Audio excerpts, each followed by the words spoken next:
Marilah kita mendengarkan renungan yang disadur dari Renungan Air Hidup edisi 12 Februari 2020. Tidak mau bekerja, jangan makan. Sebelumnya, marilah kita mendengarkan bacaan kitab suci diambil dari surat Rasul Paulus yang kedua kepada jemaat di Tesalonika, bab 3 ayat 1 sampai 15.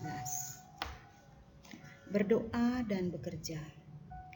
Selanjutnya, saudara-saudara, berdoalah untuk kami supaya firman Tuhan beroleh kemajuan dan dimuliakan, sama seperti yang telah terjadi di antara kamu, dan supaya kamu terlepas dari para pengacau dan orang-orang jahat, sebab bukan semua orang beroleh iman. Tetapi Tuhan adalah setia. Ia akan menguatkan hatimu dan memelihara kamu terhadap yang jahat. Dan kami percaya dalam Tuhan bahwa apa yang kami pesankan kepadamu, kamu lakukan dan akan kamu lakukan. Kiranya Tuhan tetap menunjukkan hatimu kepada kasih Allah dan kepada ketabahan Kristus. Tetapi kami berpesan kepadamu, saudara-saudara, dalam nama Tuhan Yesus Kristus, supaya kamu menjauhkan diri dari setiap saudara yang tidak melakukan pekerjaannya dan yang tidak menurut ajaran yang telah kamu terima dari kami. Sebab kamu sendiri tahu bagaimana kamu harus mengikuti teladan kami, karena kami tidak lalai bekerja di antara kamu, dan tidak makan roti orang dengan percuma, tetapi kami berusaha dan berjerih payah siang malam, supaya jangan menjadi beban bagi siapapun di antara kamu. Bukan karena kami tidak berhak untuk itu, melainkan karena kami mau menjadi diri kami teladan bagi kamu, supaya kamu ikuti.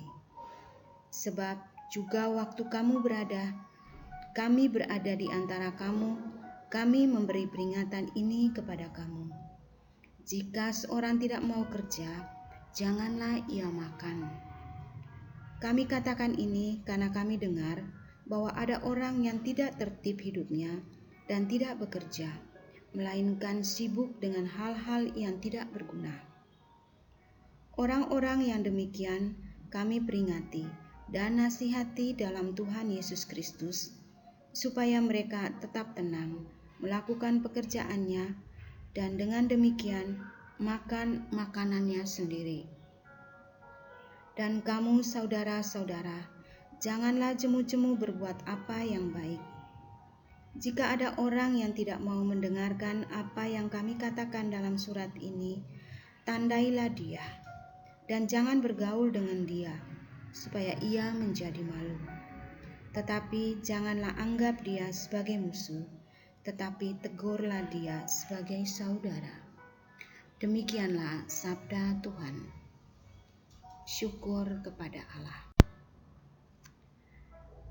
Selamat pagi, siang, atau malam bagi kita semua. Berkat Tuhan untukmu. Marilah kita mendengarkan renungan. Sebab juga waktu kami berada di antara kamu, kami memberi peringatan ini kepada kamu. Jika seorang tidak mau bekerja, janganlah ia makan. Ada banyak orang beranggapan bahwa bekerja itu tidak penting, tidak rohani, atau tidak alkitabiah. Mereka beranggapan bahwa bekerja menunjukkan ketidakpercayaan kita pada pemeliharaan Tuhan. Dengan bekerja berarti kita hidup mengandalkan kekuatan dan kemampuan sendiri, bukan mengandalkan Tuhan. Benarkah tanggapan ini?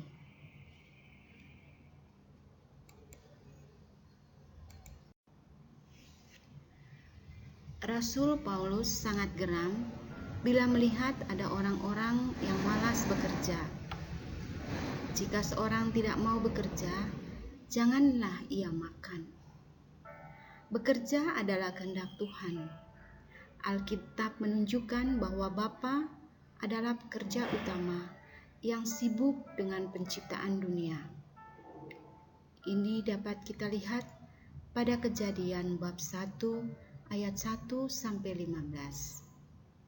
Ia bekerja selama 6 hari dan beristirahat pada hari ke-7. Bapa adalah pribadi pertama yang melakukan pekerjaan di bumi. Dan Kristus pun menegaskan, Bapakku bekerja sampai sekarang, maka aku pun bekerja juga.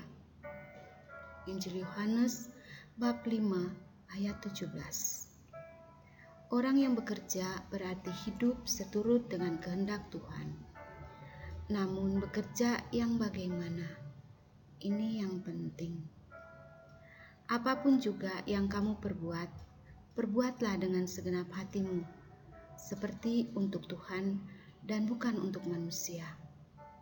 Kamu tahu bahwa dari Tuhan, kamu akan menerima bagian yang ditentukan bagimu sebagai upah. Kristus adalah Tuhan dan kamu hambanya.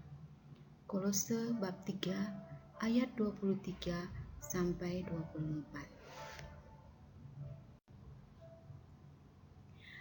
Bekerja sebagai bentuk pelayanan kepada Tuhan bila dilakukan secara totalitas, bukan bekerja seenaknya dan asal-asalan. Orang percaya yang menyadari kebenaran ini pasti akan menjadi pekerja-pekerja berkualitas dimanapun ia ditempatkan. Tangan yang lamban membuat miskin, tetapi tangan orang rajin menjadikan kaya.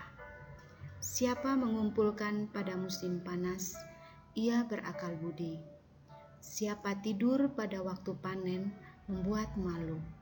Amsal bab 10 ayat 4 sampai 5. Berkat itu tidak langsung jatuh dari surga. Bagian Tuhan adalah memberkati, bagian kita adalah bekerja dengan sungguh-sungguh. Karena itu, pada kesempatan ini, saya mengajak kita semua yang mendengarkan renungan ini untuk melaksanakan tugas kita masing-masing dengan baik, sesuai dengan panggilan kita masing-masing. Seorang pelajar bekerja sebagai pelajar, seorang karyawan bekerja sebagai seorang karyawan yang memiliki potensi, agar kita semua mendapat berkat dari Tuhan. Ingin diberkati, milikilah kekuatan untuk menjadi kaya, yaitu segala yang dijumpai tanganmu, kerjakan itu sekuat tenaga. Pengkhotbah bab 9 ayat 10. Kita bekerja sesuai dengan usia kita masing-masing. Misalnya, seorang pelajar tugasnya adalah belajar, sedangkan orang dewasa bekerja sesuai dengan profesinya, entah sebagai dokter, sebagai guru, masinis, pedagang, dan lain-lain. Mari kita bekerja dengan giat agar kita tidak menjadi beban bagi orang lain, melainkan menjadi berkat. Amin.